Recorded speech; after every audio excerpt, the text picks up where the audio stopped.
제가 뭐 일단 핵심적인 이 책 핵심 내용을 좀 설명드리느라고 시간을 좀 많이 썼죠. 그렇게 뭐 그 고상하고 복잡한 얘기는 아니었고 아주 단순한 얘기였습니다.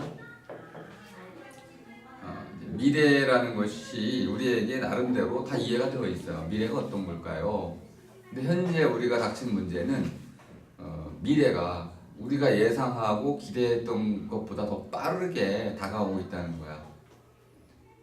그것 때문에 사회의 변화 속도가 빨라졌고 생활의 속도가 빨라지는 바람에 이제 우리들의 심리적인 적응 속도가 이제 빨라져야만 됐고 그에 따라 가지고 많은 사람들이 적응하지 못하는 부적응 상태에 놓이게 됐다. 스트레스를 받기 시작했다. 이것이 바로 문제인데 문제를 해결하기 위해서는 크게 두 가지 방안이 필요하다는. 첫 번째는 이런 변화의 속도를 좀 조절해야 되지 않겠는가. 두 번째는 개인적 차원에서 이 변화의 현실을 좀 받아들이고 적응하도록 미래 의식을 좀 높여가야겠다.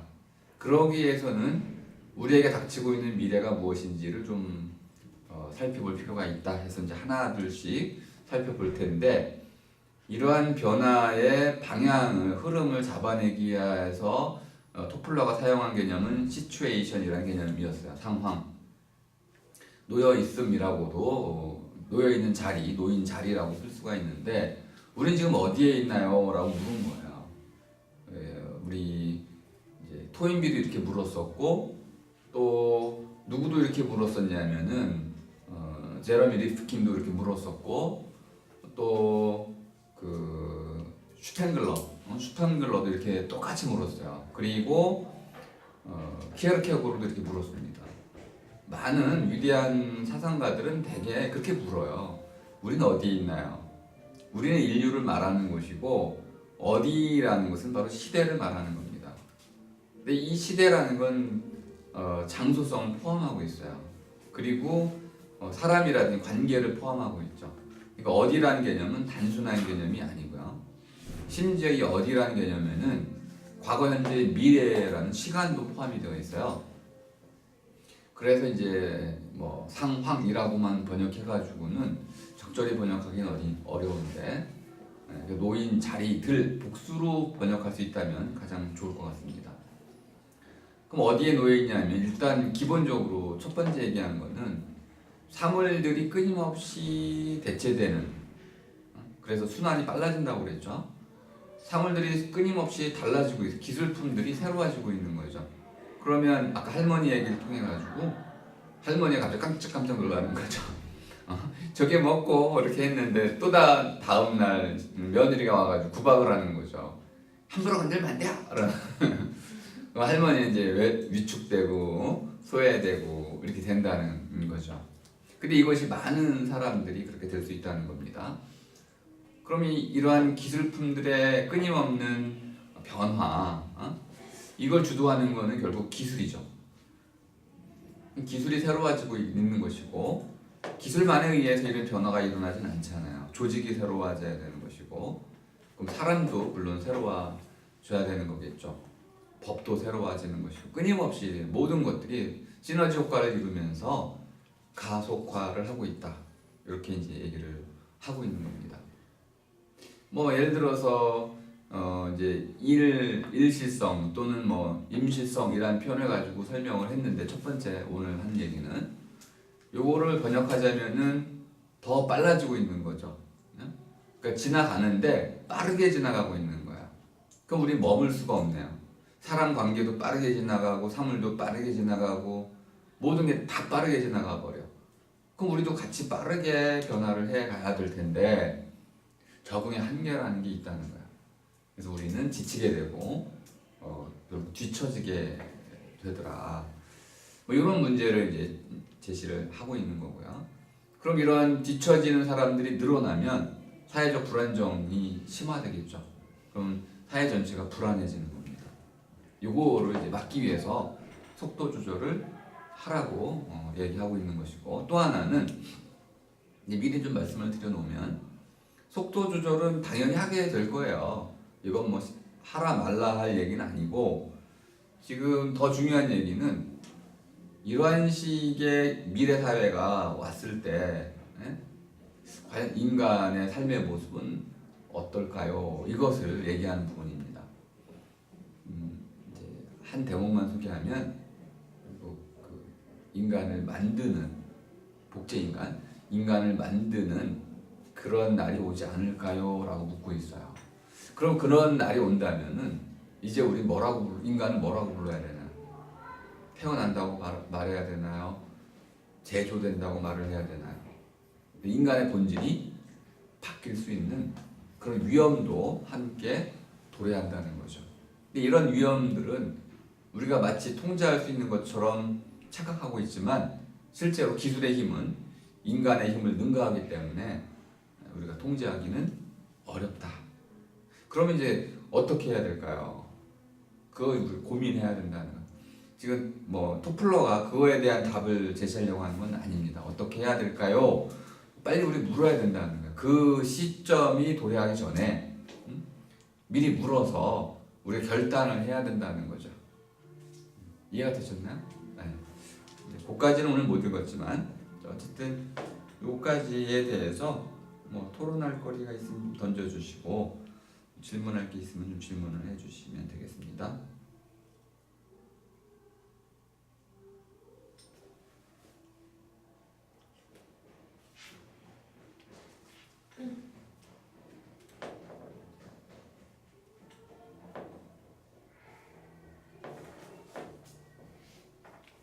적합한 질문인지 잘 모르겠는데 네. 토플러는 이제 혼란 시점이 오기 전에 스스로 인간이 질문을 해야 된다고 이 책 전체에서 이야기를 하고 있잖아요. 그래서 변화에 적응을 해야 한다는 게 이 사람의 논지인 것 같은데 네. 근데 저는 굳이 변화에 그러니까 적응을 해야겠지만 그래도 예전에 어떤 살아가는 방식을 고수해야 하는 부분도 있지 않을까? 이런 생각도 들었어요. 그래서 윈들베리가 이제 농본주의자고 시인이고 또 교수도 하던 사람인데 생태주의자거든요. 그래서 요즘 그 사람 요즘 이제 좋았어요. 그 사람의 사상 같은 거를 이제 요즘 관심을 갖고 조금씩 보고 있는데 네. 이제 사람이 농사를 짓고 또 노동이나 아니면 우리가 생각하는 우리가 실제로 하는 활동 자체가 생활에서 비롯돼야 된다 이런 얘기를 많이 하더라고요. 그런 거 보니까 농사도 여전히 이제 우리가 1차 산업에 종사하지 않지만 그것도 필요한 것 같고 그런 자연과의 교감도 인간이 인간다운 삶을 살기 위해서 되게 필요한 것 같은데 토플러는 새로운 거에만 적응해야 된다고 이야기하는 것 같아서 이 사람이 이 얘기를 아예 이 부분 이야기를 아예 아는 건지 아니면은 뭐 다른 생각 갖고 있는 건지 그게 좀 궁금했어요. 네. 이제 지금 이진 씨 지적하는 게 뭐 정확히 맞고요. 다음에 한번 읽어보려고 고민하면서 읽고 있는 책이 굿 라이프라는 책이에요. 뭐 짧지만 지금 그 던진 질문에 나름대로 대답을 하고 있는 책인데 간단히 소개해드리면은 토플러는 기본적으로 성장 모델을 갖고 있습니다. 자본주의적 성장 모델은 생산을 높이는 거죠. 생산을 높이기에 가장 쉬운 방법은 생산 효율, 생산성을 높이면 되는 거죠. 한 사람이 2개 만들다가 한 사람이 1000개 만들면은 생산성이 높아지는 거잖아요. 물론 시간을 많이 들일 수도 있어요. 혼자 뭐 2시간 만들다 200시간 만들면 생산성이 높아지겠죠, 당연히. 사실 효율 면에서는 자동화가 가장 효율적입니다. 기술 발전을 통해서 결국 이런 자본주의적인 성장 모델에 입각해 있다 보니까 생산 효율을 높이는 또는 자동화로 가는 끊임없는 기술 혁신을 추구하는 쪽으로 사회가 발전해 갈 거라고 지금 예측을 해 놓은 상태예요. 그러면 우리는 짜장이냐 짬뽕이냐 이런 데에 갇히면 이 문제에서 벗어날 수가 없게 돼요. 짜장입니까 짬뽕입니까? 둘 중에 하나잖아요. 성장할래요? 아니면은 성장하는데 이렇게 성장할래요? 저렇게 성장할래요? 둘 다 성장하는 건 마찬가지죠. 그 성장의 그늘이라는 게 생겨날 수밖에 없고 지금 토플러는 바로 성장 그늘을 좀 옅게 만들자. 너무 짙으니까 옅게 만들자는 거지 없애자는 건 아니잖아요. 근데 이제 관점을 바꿔가지고 생태주의라고 말씀을 하셨지만은 생태주의는 이념으로서는 훌륭하지만은 대안이 될 수가 없는 한계가 있어요.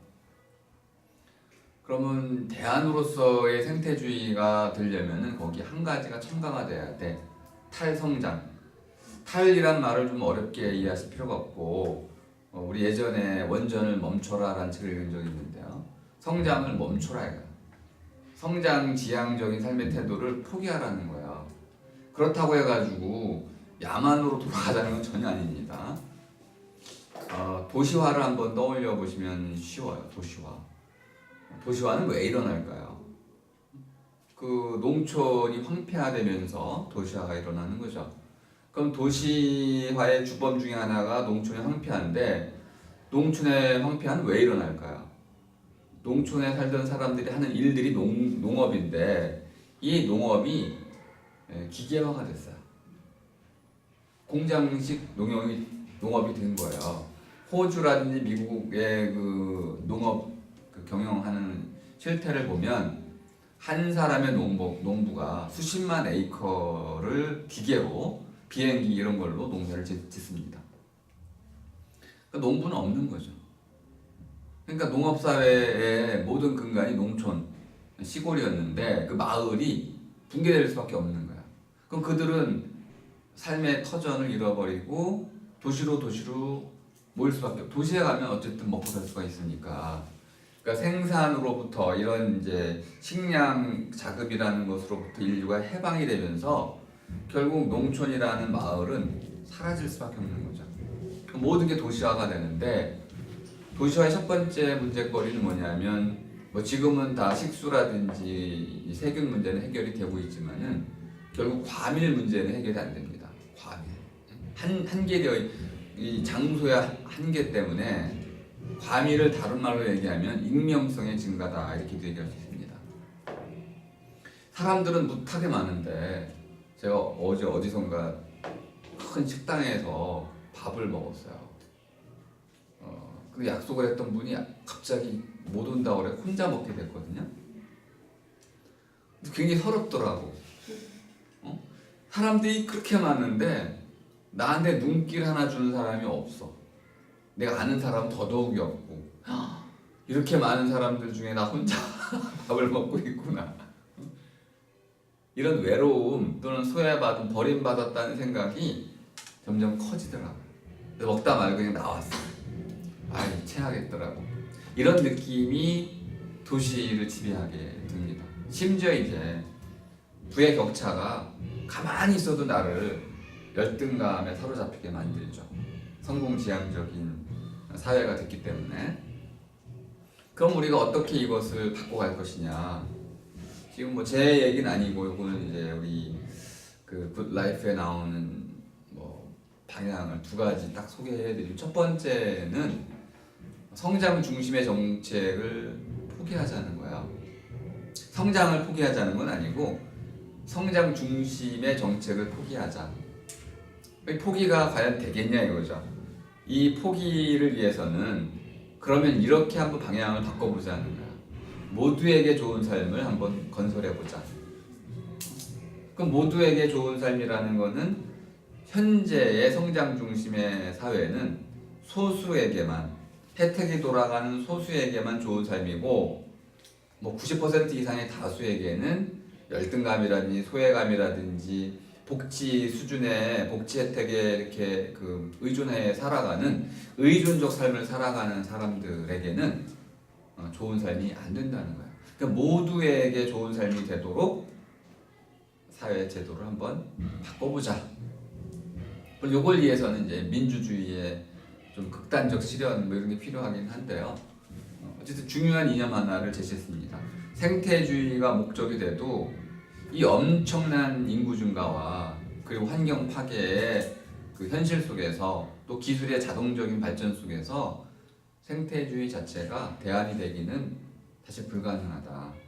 그렇다면은 이 모든 파괴의 그 원인이 되는 성장 중심을 좀 멈추고 모두에게 좋은 삶이 될 수 있는 그런 방향 전환을 모색을 하는데 이걸 하기 위해선 참여가 필요하지 않겠는가?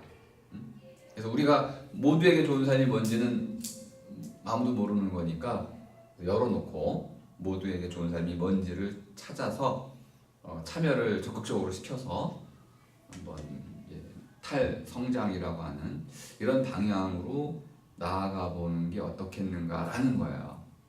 그러니까 지금 신씨 질문도 거기랑 맞닿아 있다고 보는데 토플러는 우리가 이런 탈성장의 노력은 다 실패할 거라고 보는 거죠. 아마 제 예상도 실패할 가능성이 더 높습니다. 너무 이념적이고 또 가치 중심적이고 조금 달리 얘기하면 누릴 것 좀 누려본 사람만이 가능해. 결핍에 대한 충족에 대한 갈급함이 있는 사람에게는 탈성장 얘기하면 너나 그러세요 이렇게 얘기하지 자동차를 못 몰아본 사람한테 자동차를 버리자 그러면 나 원래 없었어 이놈아. 그 이 말의 의미는 뭐냐면 탈성장도 결국은 엘리트주의에 가까운 게 아니겠는가 이런 생각은 좀 듭니다. 좀 더 적극적인 대안 모색이 필요한데 생태주의보다는 한 단계 발전된 모델입니다. 저는 이 탈성장을 축소주의라고도 그래요. 그러니까 뭔가 소비를 줄여가자 이런 쪽인데 그런 말 자체는 사실 동의될 수가 없어요. 다운사이징 어떻게 줄여가겠어요?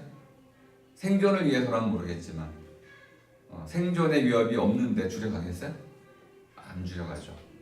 그래서 새로운 모델이 필요하다. 그러니까 물론 이런 모델들을 모두 검토해가면서 새로운 모델은 저는 이제 서로 살림이라는 모델을 지금 찾고 있습니다. 네. 포플러를 좀 능가하는 그런 질문을 좀 해주셨네요. 제가 한 가지 예. 말씀드릴게요. 최근에 인공지능 AI가 이렇게 쓰고 있잖아요.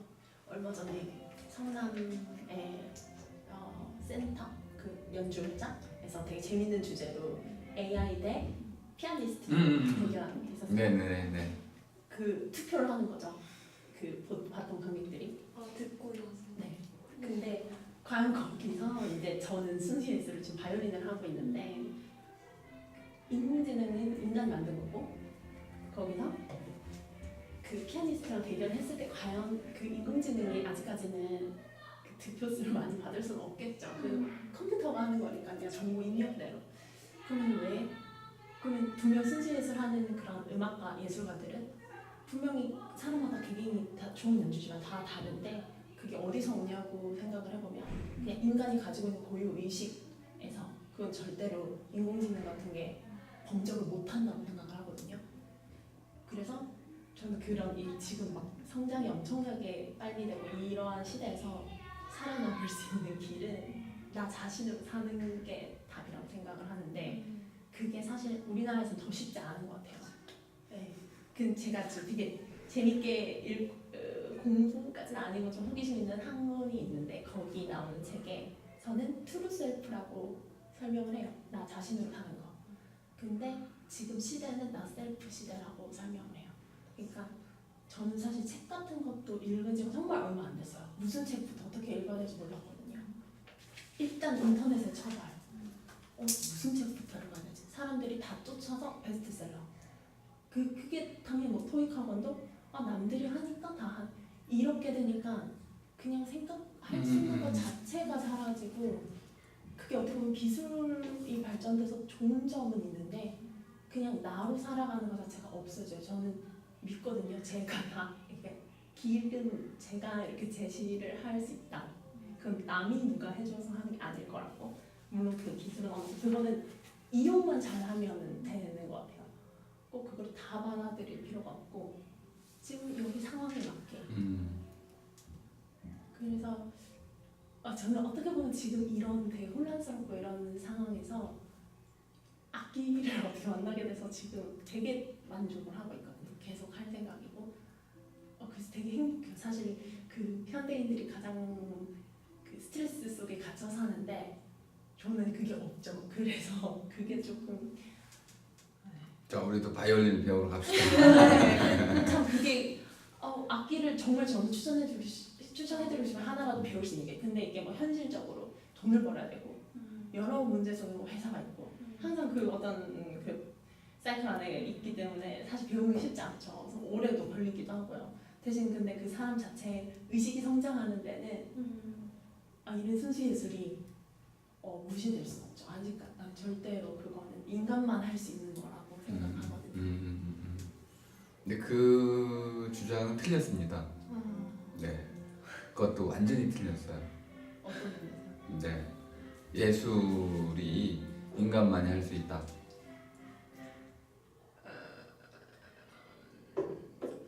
예술이 인간만 예술을 할 수 있다. 물론 그 인공지능도 다 할 수 있죠. 음악도 할 수 있고 어떻게 보면 지금 이제 3D로 조각품도 내는 세상이죠. 근데 그게 어떤 그 영적인 데서 이렇게 그 고유의 것은 아니라 그거는 그렇게까지 못 된다는 거. 그건 사람만이 할 수 있다고 생각을 하거든요. 같은 악보를 주고 했을 때도. 아주 어려운 문제인데요. 그 마스터피스라고 할 수 있는 단계가 있잖아요.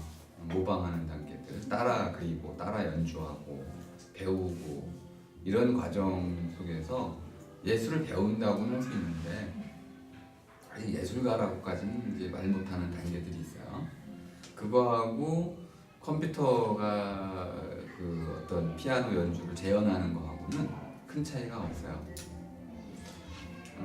근데 자기 해석이라는 것이 들어갔을 때 비로소 이제 예술이 발생한다 이렇게 말할 수 있는데 그 부분이 AI 가능한 거예요. AI도 자기 해석을 할 수가 있어요. 근데 다만 그 자기 해석이 자기 경험에 기반한 해석이냐 아니냐는 조금 다른 문제예요. 그러니까 자기 경험, 슬픔에 대한 자기 경험이 있어서 이럴 때 슬픔을 연주해낼 수 있는 거, 나의 슬픔을 연주하고 있는데 물론 이제 바흐의 작품이라고 칩시다. 그래도 바흐를 통해서 내 슬픔이 표현이 되고 있는 거죠. 악기를 통해서. 사람마다 다르다라는 걸 전제하면 AI도 AI만의 감수성을 가지고 슬픔을 표현할 수 있어요. 다를 뿐이야. 그러니까 그럼 아직 지금 사는 사람들은 그 AI의 연주를 듣고 감동을 받을까요? 당연히 맞죠. 자, 그 AI를 아니 그런 영상도 있어요. 네, MIT 애들이 만들었는데 음악만 들려주면 감동을 못 받아. 왜 우리는 감동은 이제 그 바이올리니스트들이 막 이런 옷을 입고 나오잖아. 왜 그래요? 동작을 보여주면 이렇게 응? 그 음악이 흐르는 것을 몸으로 보여주는 거야. 감정을 그대로 보여주는 거야. 그래서 막 이럴 때 감동을 받는 거지. 음악만 놓고 감동받을 수 있는 사람은 많지 않아요. 그거를 감안해가지고 아주 초보적이지만은